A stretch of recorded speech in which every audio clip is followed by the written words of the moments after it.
Ele é dedicado e com exímia postura e educador por excelência e por paixão.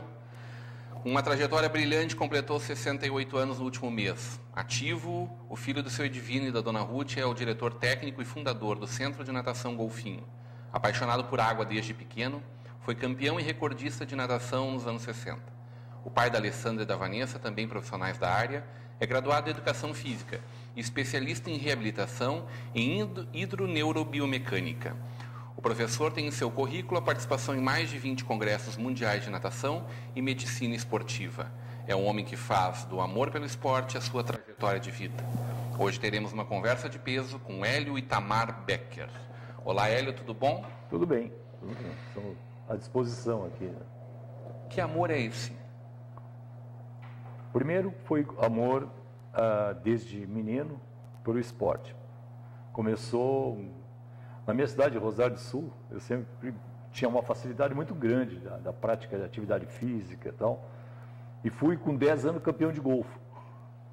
Que eu morava em Rosário, morava dentro da Swift, numa mini Inglaterra.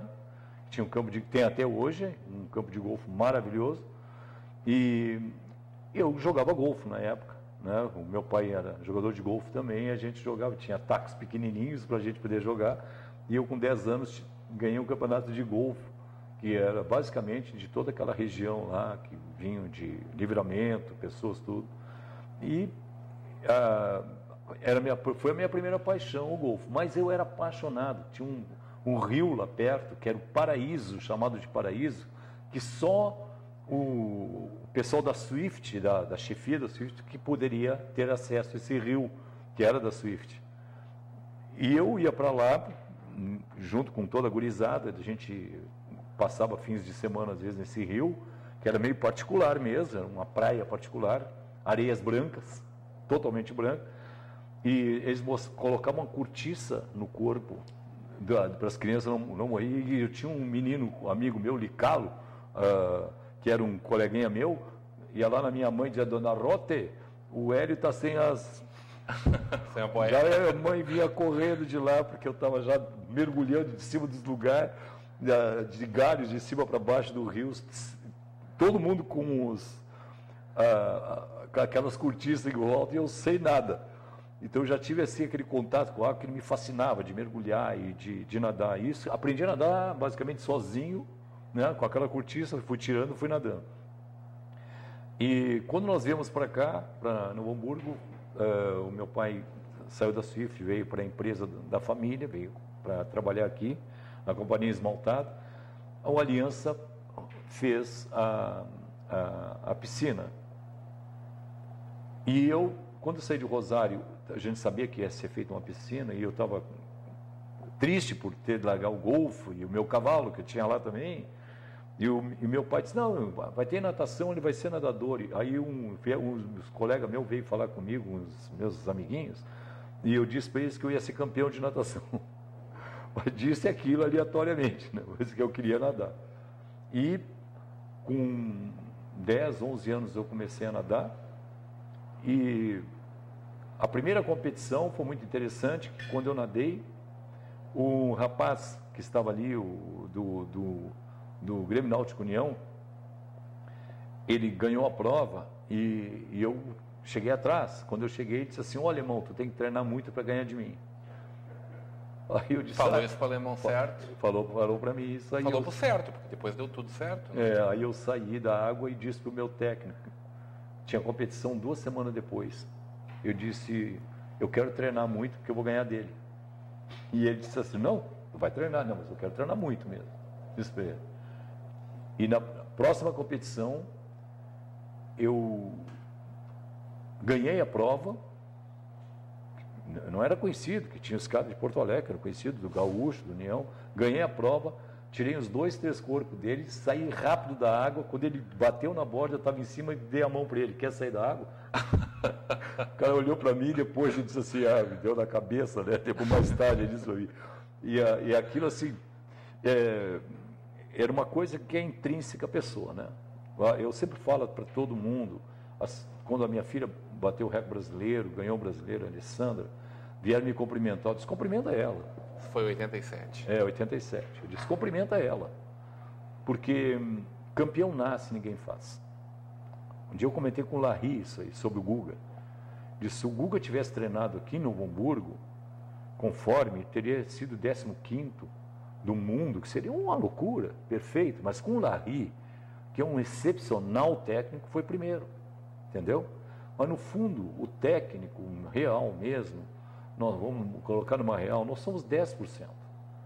Tu tem que ter o conhecimento, mas a pessoa tem que fazer. Campeão é aquele que treina muito, tem talento e é competitivo. Se faltar um desses três, ele não vai ser. Esse é certo. Isso aqui é uma coisa que eu aprendi há muito tempo atrás, muitos anos atrás, com James Constant, técnico do Mark Spitz. Porque esse cara deu uma lição, a primeira lição que eu tive na minha vida em 75, que eu fui assistir uma palestra dele, um curso que ele deu em Curitiba, 75, 72, o Mark Spitz tinha ganho 7 medalhas de ouro, e eu achei interessantíssimo quando tinha os técnicos o Rômulo Arantes, o pai dele, era técnico no Flamengo. E quando me viu, eu nadava, ele me conhecia já quando eu nadava, chegou Becker, não sei o que, todo mundo veio me cumprimentar, tu aqui, fazia horas que eu não via eles, né? A gente se cumprimentou, ele disse, eu vim aqui só, aquele coisa de carioca, né? Eu vim aqui só para ver sobre Hypox Training, né? Eu ouvi falar sobre Hypox, mas não sabia muito bem o que era, porque o resto a gente sabe tudo, os treinamentos aqui não deve nada para esses caras. Pô, eu já fiquei assim, ali o maior autoridade do mundo em natação, James Constant, técnico detentor de 7 medalhas de ouro numa Olimpíada, e na equipe americana, dos 12 nadadores masculinos que tinham, 8 era dele. Pô, não é pouca coisa, cara. E o cara falando aquilo, eu achei um besterol. E aí, quando apresentaram o James Constant como o maior técnico do mundo, ele simplesmente falou assim, quero só corrigir uma coisa, que eu não sou o melhor técnico do mundo. Eu tive a sorte de ser procurado pelos melhores nadadores do mundo. Humildade, né? Aí eu disse, puxa, esse é o cara, esse aí é... E isso vem de muito cedo, na época tu foste, tiveste várias vezes o recorde batido por ti mesmo, o recorde gaúcho, participou de eu nadava campeões 13 meses por ano, eu nadava 4 meses por ano e ganhei de cara que nadava o ano inteiro. Só que assim, eu sempre fui, tinha talento, óbvio, tinha talento, gostava de treinar e treinava com cabeça e era competitivo. Essa competitividade tu chama de determinação? Determinação, chegar na hora eu não quero perder e está acabado. Eu era amigo, nós éramos 7 no Brasil, né? Álvaro Pires, Peter Metzel, Asturiano, Nabuco, Atos Procópio e eu. Era como se fosse escola de samba. Nós ia na frente e a cachorrada vinha atrás lá, né? Muito atrás. Nós éramos os únicos que davam abaixo de 1 minuto no 100 livre, porque ninguém dava abaixo. Eu fui o primeiro nadador gaúcho a baixar de 1 minuto no 100 metros livre. Eu tenho uma medalha desse tamanho, dado pelo Túlio de Rose, que era um repórter da Folha da Tarde da época, que era 0 hora de hoje, né? Pela força. E o Túlio de Rose tinha essa medalha para o primeiro nadador que baixasse de 1 minuto. E eu fui o primeiro, tive a sorte de ser o primeiro, né? E ele me brindou com essa medalhona grande de ouro, o primeiro nadador que baixou de 1 minuto. E era diferente o treinamento, né? Era uma coisa, não era tão eficaz quanto hoje, a biomecânica não era tão apurada como é hoje, né? Então tem vários senões que foram melhorando isso aí. Obviamente que a coisa vai evoluindo. E a tua é uma geração que veio anterior aos primeiros medalhistas olímpicos brasileiros da natação. Sim, nós tivemos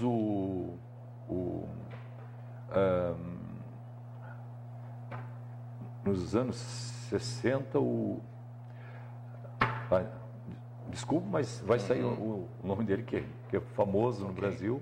Então só deu uma trancadinha. Teve o Fiolo, que bateu o recorde mundial do 100 peito, né? E Manuel dos Santos tirou 3º lugar numa Olimpíada, foi o pódio numa Olimpíada. Era um excepcional nadador. Nadou mais ou menos na minha época, eu era mais jovem, bem mais jovem, mas ele Ele era assim uma concura, assim, então. Depois, em 84, na Olimpíada de 84, o Ricardo Prado. Sim, teve o E a Ricardo partir daí Prado. Aí nós tivemos repetindo. alguns atletas. A natação brasileira está muito bem representada hoje, né? Por grandes nadadores aí que estão aparecendo, né? E o motivo do treinamento dos Estados Unidos, que vai para os Estados Unidos treinar, ele não é por um nível de treinamento. Treinamentos técnicos daqui estão muito bem, sabe como se faz. O problema lá é o grau de exigência. Que lá tem 2,5 milhões de nadadores. Então tem 30 nadadores excepcional, que tu tem que disputar com 30. Então o teu grau de exigência aumenta. Aqui o cara é absoluto, de repente, que ele dá 47, 48 nos 100 metros de nível, ele ganha. E aí ele fica no 48. Lá ele tem que dar 47. E aí ele vai buscar isso aí. Isso é um diferencial grande. Eu acho que essa mudança, às vezes que o cara vai treinar fora, não é mais tanto por as técnicas dadas agora. Eu acho que todos têm informações sobre técnicas. O que vai é pelo grau de exigência do lugar. Por exemplo, o futebol é natural aqui. O vôlei pode perfeitamente aqui no Brasil, qualquer atleta do mundo, vir treinar aqui.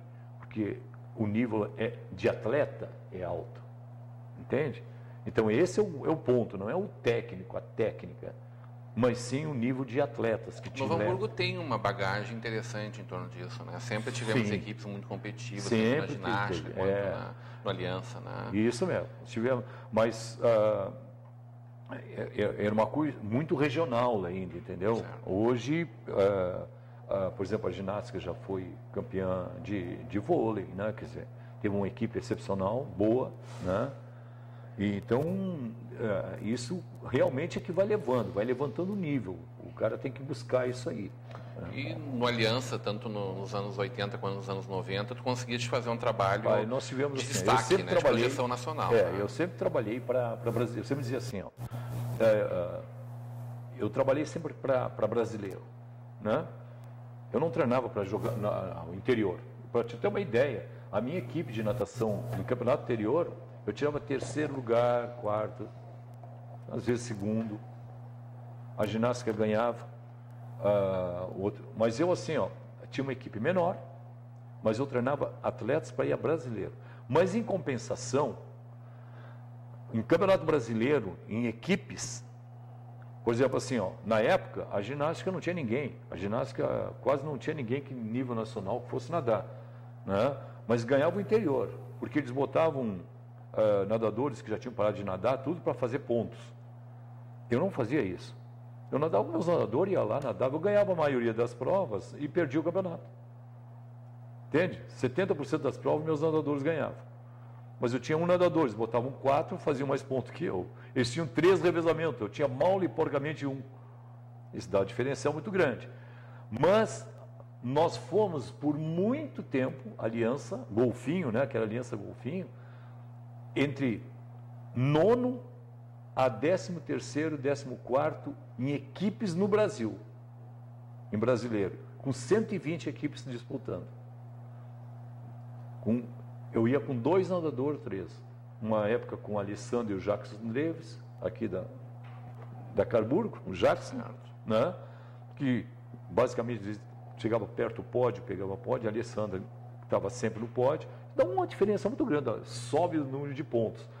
E os outros não classificam nem entre os 16, não fazem ponto nenhum. Entende? Então ali vale a qualidade. Eu sempre visualizei ter nadadores para seleção, para coisa assim. A minha ideia era essa aí, treinar alto nível. Né? Por isso que eu montei uma equipe depois da minha escola. Quando eu montei a Golfinho, eu disse assim, não, agora eu vou fazer equipe de natação. Porque antes a gente dependia no clube, tu conta com a cabeça de diretores que muda. Então quando tu monta uma equipe, está montada, vem um cara destrói a equipe. Aí tu tem que remontar de novo depois, ou parar. Né? E eu resolvi parar. Só vou montar a equipe o dia que tiver a minha escola, a minha piscina. Isso era uma utopia na época, né? Nos anos 72, 73.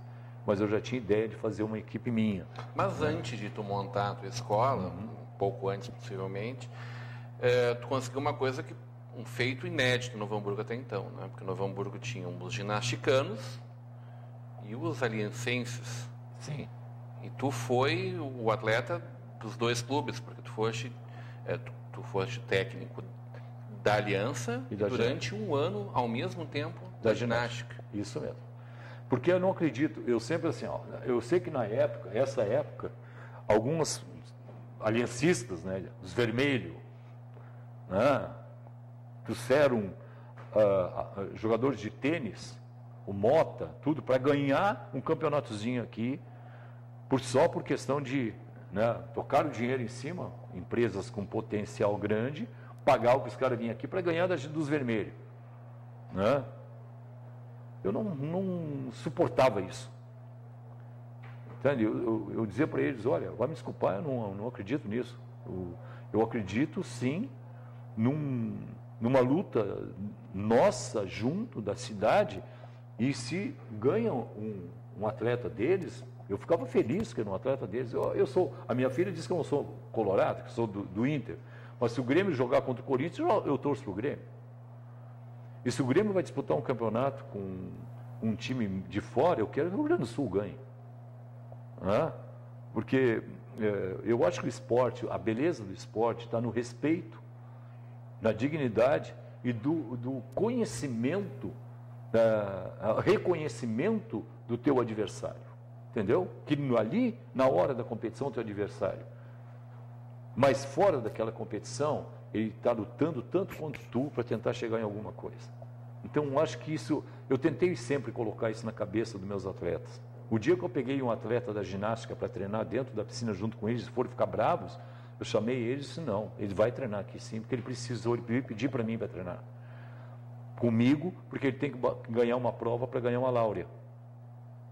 E eu vou treinar ele para ele ganhar essa láurea. O interesse é o ser humano, não é o clube que ele vai defender. E se eu posso ajudar, tu tem que ajudar. Isso é fundamental. Tá bem. Hoje, numa conversa de peso com Hélio Becker, nadador e um expoente da hidroneurobiomécnica. Eu quero conversar um pouco mais sobre esse palavrão, mas logo depois do nosso intervalo. Certo, é palavrão mesmo.